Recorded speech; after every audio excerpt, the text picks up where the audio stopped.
Trump took in all the action. Michelle Obama came from there. is a man. Am I right, America? TKO, one of the biggest fights. Wait, did you just hear what he said? This UFC fighter just grabbed the mic on live television and dropped a statement that completely shattered the internet. Let's break down this entire chaotic night. Well, in case you missed it Alex Pereira, quite the spectacle. I want to shama on your mama. UFC Freedom 250 main event delivered quite the knockout performance. Look at the sheer adrenaline radiating off this guy. He just won a massive fight on the White House lawn, and the first thing he does is grab the mic. The energy in the arena is absolutely electric. You can hear the crowd buzzing, waiting for him to drop a standard post-fight interview, but instead he goes completely off script. Notice the body language. He's pacing, hyping up the audience, fully leaning into the chaotic energy of the night. This isn't just a sports moment. It's a raw, unfiltered cultural collision. He knows exactly what he's doing, playing to a specific demographic that eats up this anti-establishment rhetoric. The fact that he felt completely comfortable screaming this on federal property shows exactly where the cultural lines are drawn right now. You can literally feel the tension shifting in the arena as he builds up to that viral punchline. Well, in case you missed it last night, boy, they put on quite the spectacle on the White House South Lawn as the UFC Freedom 250 main event delivered quite the knockout performance as President Trump took in all the action ringside. What amazing pictures came from there. All 7 fights on the card ended in TKO, one of the biggest fights of the night. Justin Gaethje pulled off a massive upset in his lightweight bout, handling Ilia Topuria, his first UFC loss. I hope I said that name correctly. I'm not a huge UFC guy, but the pictures were amazing. Incredible. I stayed up a little too late to watch some of it. And, you know, I'm not all in on UFC. But, you know, when you watch these live with all the pomp and circumstance and all the stuff surrounding it and the president's watching, I was into it within seconds. It was pretty impressive. Okay, back up and look at the actual infrastructure here. They literally constructed a massive steel octagon right in front of the White House. Look at the sheer scale of the stadium lighting rigs and the massive digital screens flanking the building. You have Justin Gaethje, covered in sweat, standing triumphant with the executive mansion glowing right behind him. Then it cuts to him physically talking to Donald Trump through the chain link fence. The visual juxtaposition is absolutely insane.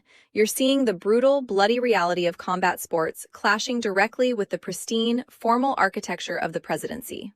It's an overwhelming flex of cultural power, completely bypassing the traditional decorum of Washington, D.C. No wonder the internet is splitting into 2 different realities over this. It feels like a scene out of a dystopian movie, but it's just a Saturday night in America.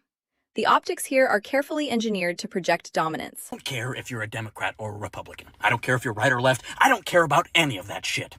If you think anything about this is cool or American or manly, I have to assume that much like anybody associated with the planning and the production of this event, all of the sponsors of this event, matter of fact, anybody that's even remotely associated with this event, much like all of them, you are so slow I could time you with a fucking calendar. Nothing about this is cool. Well, you just don't like it because you're a liberal, and liberal men aren't masculine.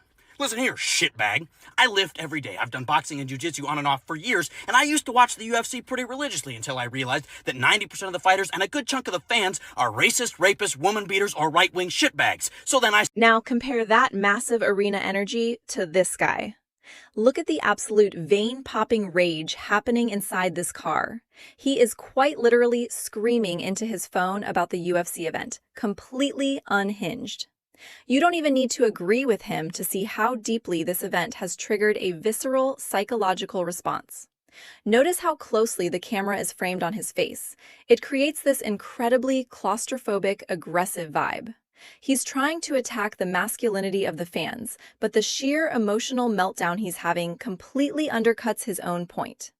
It's fascinating to watch how a cage match miles away can cause a person sitting alone in their car to completely lose their grip on reality. This is exactly what modern political tribalism looks like. Pure, unfiltered emotional reaction broadcast directly to the timeline.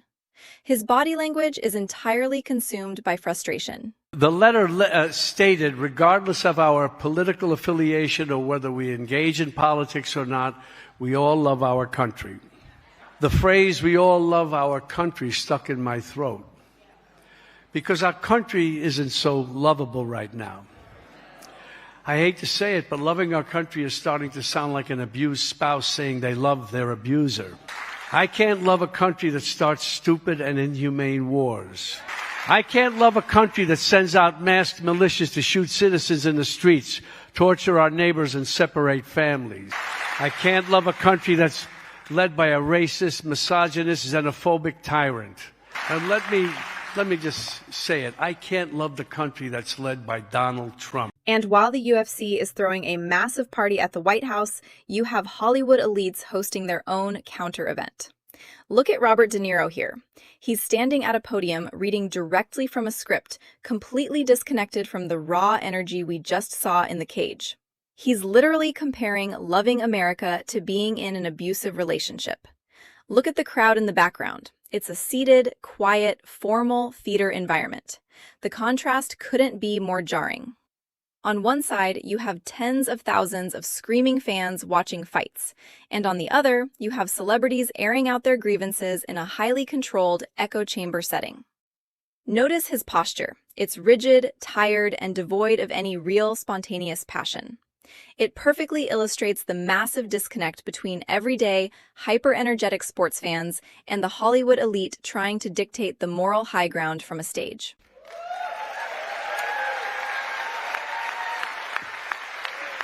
You know, we live in a time where that spotlight is dangerous for so many trans Americans.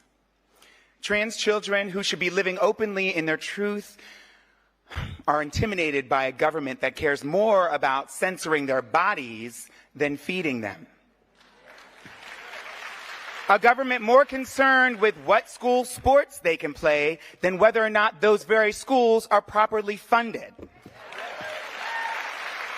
These attacks on the trans community, they serve as a distraction from the immense hoarding of wealth and resources by billionaires and now trillionaires.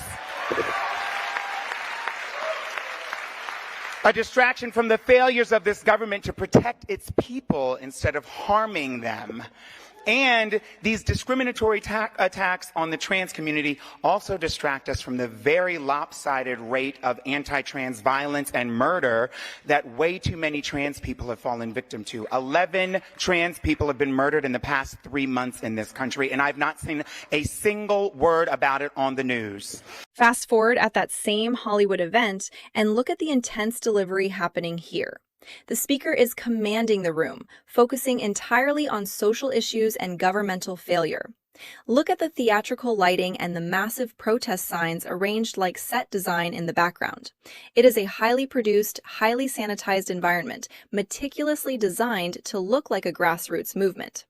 The delivery is passionate, but it feels so incredibly scripted compared to the raw, off-the-cuff chaos of the UFC weigh-ins and fights. It's fascinating to watch these two completely different visions of America playing out on the exact same night. One group is celebrating raw physical combat and free speech in a cage, while the other is standing behind a podium reading rehearsed lines about societal collapse. The cultural whiplash of seeing these back-to-back is giving everyone absolute vertigo. So which side of the cultural divide are you on? Drop your thoughts below, hit that subscribe button, and I'll catch you in the next breakdown.